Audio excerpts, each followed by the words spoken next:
बड़ा दिल दिखाते हुए मुसलमानों ने इस तमाम व्यवस्था को कायम रखने के लिए कोई भी आपत्ति नहीं की और 55 बीघे की ज़मीन पर जो वक्फ ज़मीन है वो ज़मीन पर कुंभ मेला लग रहा है। तो ये तमाम चीज़ें जाहिर करती हैं कि कहाँ से कौन तंगदिली छोटे दिल का मुजाहरा कर रहा है और कौन लोग हैं जो बड़े दिल का मुजाहरा कर रहे हैं। हम कहाँ मना कर रहे हैं, हम तो यही चाहते हैं ना कि न्याय हो, जिसकी जो चीज़ हो उसको मिले।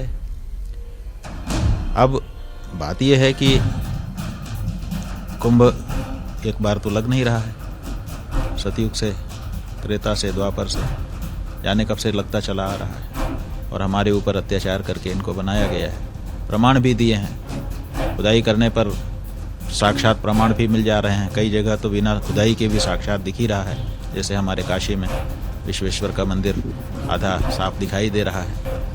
तो अब उसको काउंटर करने के लिए लगता है कि कोई इनको उपाय नहीं निकल रहा है। हमारे साथ बातचीत के लिए मौजूद हैं ज्योतिष पीठ के शंकराचार्य स्वामी अविमुक्तेश्वरानंद जी। गुरु जी, संगम क्षेत्र की भूमि पर ही महाकुंभ लगता आया है सदियों से, लेकिन अब एक मौलाना साहब ये कह रहे हैं कि जो संगम क्षेत्र की भूमि है वो वक्फ बोर्ड की भूमि है और वहां पर यहाँ वो महाकुंभ लग रहा है। कह सकते हैं, कहने में कोई बाधा तो है नहीं, लेकिन जो कुछ कहा जाए उसको प्रमाणित करना चाहिए। हम लोग यही तो चाहते हैं कि जिसके बारे में मन में कोई बात हो उसको बोला जाए।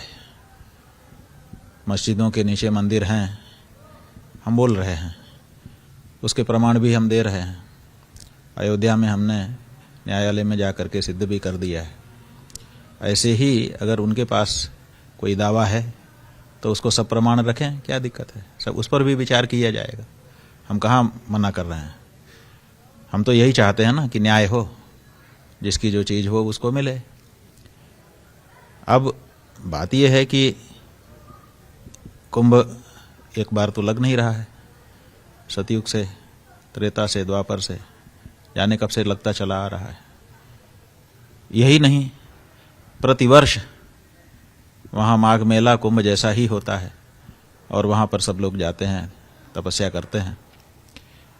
ईस्वी सन 78 से तो हम ही वहाँ पर जा रहे हैं, तब से आज तक किसी भी बंधु ने इस तरह की बात तो नहीं उठाई, लेकिन अब अचानक इस तरह की बात कही जा रही है। इसका मतलब है कि जो हम लोगों ने ये मांग की है कि मस्जिदों के नीचे मंदिर हैं और हमारे ऊपर अत्याचार करके इनको बनाया गया है, प्रमाण भी दिए हैं, खुदाई करने पर साक्षात प्रमाण भी मिल जा रहे हैं। कई जगह तो बिना खुदाई के भी साक्षात दिख ही रहा है, जैसे हमारे काशी में विश्वेश्वर का मंदिर आधा साफ दिखाई दे रहा है। तो अब उसको काउंटर करने के लिए लगता है कि कोई इनको उपाय नहीं निकल रहा है, इसीलिए इस तरह की बातें कही जा रही हैं। लेकिन हमारा ये कहना है कि अगर आपके पास ऐसे कोई प्रमाण है तो उनका भी परीक्षण होना चाहिए, न्याय की बात की जानी चाहिए। सवाल इस बात का भी है गुरु जी की जिस तरीके से वक्फ बोर्ड और वक्फ बोर्ड के ही कंधे पे जो कुछ मौलाना हैं वो लगातार हड़पाऊ नीति की ओर बढ़ते जा रहे हैं, एक के बाद एक जो चीजें हैं वहां पर अपना दावा पेश करते जा रहे हैं। तो ये दौर कब तक ये चलता रहेगा ऐसे ही? नहीं, ये दौर का मतलब ये है कि देखिए, जो वक्फ बोर्ड कह रहे हैं कि हमारी जमीन भूमि है, तो इन्होंने हिंदुस्तान के 2 टुकड़े कर लिए, कहा कि इतना हमारा है, मुसलमानों का है। तो मुसलमानों ने जब हमारे देश का एक टुकड़ा ले ही लिया कि ये हमारा है, तो अब उनकी भूमि कहाँ बची? जो हमने 1950 ईस्वी के भारत पाकिस्तान के बंटवारे के कागज देखे हैं, पढ़े हैं, उसमें साफ लिखा हुआ है मुस्लिम पाकिस्तान और हिंदू भारत। तो जब मुसलमानों ने कहा कि हमारी ज़मीन अलग बांट दी जाए और उन्होंने बांट भी लिया, तो अब तो सारी जितनी भी उनकी ज़मीन थी वो पाकिस्तान में चली गई। अब भारत में उनकी ज़मीन कहाँ है? अब तो भारत में जो है वो हम लोगों की, हिंदुओं की ज़मीन है, क्योंकि मुसलमानों ने अपनी बांट ली। तो अब उनकी कौन सी ज़मीन है बताएं? वो जो नियम नीति की बात है, या तो फिर उस भूमि को कैंसिल करें और कहें हम लोगों की मिली जुली है, पाकिस्तान में भी आपकी हिंदुओं की ज़मीन है, यहाँ पर हमारी है, तब तो हम मान लेते हैं। तो आपको लगता है कि वक्फ बोर्ड को खत्म कर देना चाहिए पूरी तरीके से? और एक नए सिरे से कानून लागू किया जाना चाहिए? नहीं, वक्फ बोर्ड जो है वो बनाने का उद्देश्य क्या है? जब मुसलमानों ने अपनी जमीन बांट ली तो अब उनकी कोई जमीन भारत में नहीं है। ये सिद्धांत से निरूपित बात है। अब आपकी जमीन जब यहां है ही नहीं है, आपकी जमीन तो आपने बांट ली, तो अब आप अपनी जमीन में जाइए और रहना तो यहां भी रहिए, रह ही रहे हैं, लेकिन ये तो मत कहिए कि सब हमारा है। ये थोड़ा ज्यादती होती है ना। लेकिन जिस तरीके से साधु संतों और अखाड़ा परिषद की ओर से महाकुंभ क्षेत्र में गैर सनातनियों के प्रवेश को लेकर एक तरीके से बैन लगाने की बात कही, कहीं उसका दर्द तो नहीं है उनके पेट में कि देखिए हमें उन्होंने रोक दिया तो अब हम पूरे उस जमीन पे ही दावा करेंगे? कुछ भी हो सकता है, कुछ तो उनके मन में होगा ही, तभी तो उन्होंने ये वाक्य अपने श्री मुख से निकाला है। तो उनके मन में क्या है ये तो वही जाने। लेकिन जो नीतिगत बात है हम वो साफ साफ समझते हैं, कहना चाहते हैं कि अगर हिंदू मुसलमान ने बंटवारा कर लिया और मुसलमानों ने कहा कि हमारी जमीन बांट दीजिए, हमको दे दीजिए, तो हमने दे दिया। भारत की ही तो भूमि थी। भारत में हम दोनों रह रहे थे, हिंदू मुसलमान दोनों रह रहे थे, और मुसलमानों ने धर्म के नाम पे अपनी जमीन बांट ली। तो अब उनकी कौन सी जमीन यहां बचती है ये बताए ना वो। और बांट ही नहीं ली, उसके बाद भी कब्जा करके रख लिया। पीओके जिसको कहा जाता है, एक ऑक्यूपाइड कश्मीर, ऑक्यूपाइड है ना, ऑक्यूपाइड माने कब्जे की। आपने कुछ तो बांट लिया और कुछ पे कब्जा करके रख लिया। अब उसके बाद आप दूसरी जगह पे भी कह रहे हो कि ये भी हमारा, ये भी हमारा, ये भी हमारा। ऐसा तो मत करिए, किसी जगह तो आप स्थिर हो जाइए। लेकिन ओवैसी जैसे जो सरीखे नेता हैं, जो सांसद हैं, वो इन बातों को लगातार हवा दे रहे हैं। जो कट्टरपंथी मौलाना है उनके पीछे आके खड़े हो जाते हैं और संसद में भी वो अपनी बातें रखते हैं। वो तो राजनीति वाले हैं ना, तो राजनीति वाले को तो अपने पीछे जनता चाहिए।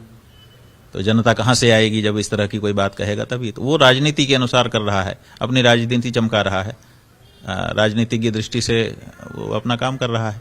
हम तो धार्मिक बात कर रहे हैं। हम जब भी बात कर रहे हैं तो हम धर्माचार्य हैं और हम धर्म के अनुसार बात कर रहे हैं, और उनसे कह रहे हैं जो धार्मिक इस्लाम है, वो जो पॉलिटिकल इस्लाम है, राजनीतिक इस्लाम, वो उसकी बात हम नहीं कर रहे हैं। राजनीतिक इस्लाम कुछ भी कर सकता है क्योंकि उसको सत्ता अपनी बनानी है, लेकिन जो धार्मिक इस्लाम होगा वो धर्म के अनुसार, शरीयत के अनुसार चलेगा।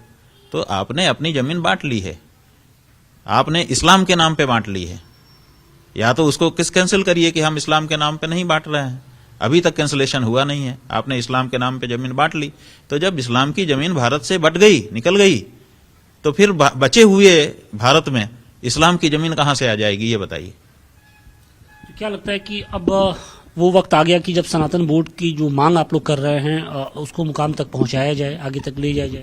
भाई सनातन बोर्ड तो मुकाम तक जाना ही चाहिए, वो हमारी अंदरूनी धार्मिक व्यवस्था के मामले में है। लेकिन ये जो बात है हम इसमें कहना चाहते हैं कि अगर कुंभ की भूमि आपकी है तो पूरा पाकिस्तान हमारा है। पाकिस्तान दे दो, कुंभ की भूमि ले लो। आप महाकुंभ में भी जा रहे हैं, किन 10 बातों को लेकर वहां पर आप साधु संतों के साथ समागम करेंगे? चूंकि सर्वोच्च गुरु हैं आप, कौन से वो मुद्दे रहेंगे जिनको लेकर आप लोगों के बीच में समागम करेंगे? देखिए, हमने वहां पर धर्म संसद, परम धर्म संसद लगाई है। 1000 लोगों के बैठने की सीट भी बना दी है। 27 दिन के लिए 27 विषय हमने चुन लिए हैं। जो हमारे 3 पर्व हैं, 3 पर्वों की 3 छुट्टी करके 30 दिन में 27 दिन एक विषय पर विचार करने के लिए हमने विषय सूची भी बना दी है। और वहां पर बैठने के बाद विचार होगा, इस पर भी विचार होगा। जो कौन से प्रमुख वो कौन से मुद्दे हैं जिन पर भी प्रमुख तौर पे अगर हमारे हम बहुत 27 मुद्दे हैं। अब जैसे धर्म का ही मुद्दा है, ये जो हमारी जमीनें हैं उनके ऊपर जो हमारे मंदिरों के ऊपर मस्जिद बना ली गई, ये विषय भी है ही है। इसी तरह से ये जो विषय लेकर के आ गए कि ये जो प्रयाग की कुंभ भूमि है ये वक्फ की है, तो आखिर इस पर कहीं तो विचार होगा। तो हम विचार करने के लिए तैयार हैं, प्रमाणों के साथ आ जाइए, भेज दीजिए किसी को प्रमाण लेकर के। ये सब जो भी विषय हमारे सनातन धर्म के बारे में उठाए जा रहे हैं, उनमें से जो भी विषय विचार के लिए आएंगे सबको अंगीकार किया जाएगा। और 27 विषय तो आए हैं जिन पर हम लोगों ने तय कर दिया है कि इन पे मंथन करेंगे और इस पे मार्गदर्शन करेंगे जनता का।